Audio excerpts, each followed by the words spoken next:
নীলাজী kite এৰাল চিগা হৃদয়ৰ চঞ্চলতাত জনাত নামে আঠা লিখা দিনলিপিৰ পৃষ্ঠা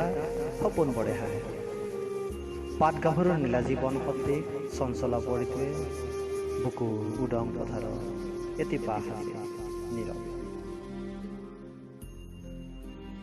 নিষ্পা ভিতৰত সেউজীয়া বৰে সঘনাই বৰণ সলাইছিল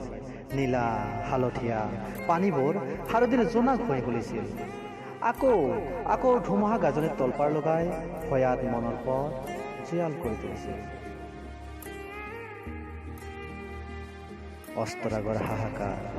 বিদায় বেলিৰ ক্ৰন্দনত এজাক ফিৰফিৰা বতাহত তাইৰ তুলবলীয়াও কঁপি উঠিছিল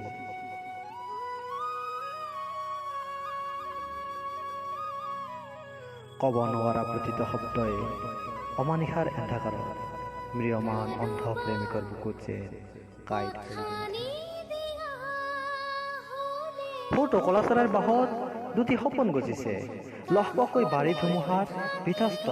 সুমন কলিৰ যেন উশাহ স্তব্ধ হৈ সামৰি থলে জীৱন গঢ়াৰ বাসনা এচটা পুৰণি শিল প্ৰিয়তমা তুমি আছা অথচ তুমি নাই কথা পাতিছ হিয়া উজাৰি নিজানত মনস্তাপত দগ্ধ হৈ প্ৰকৃতিৰ সহজ নীৰৱ ভাৱেষ্টনত জীয়াই আছো ঠিকে পুৰণি দিললিপিৰ আধা লিখা পৃষ্ঠাটো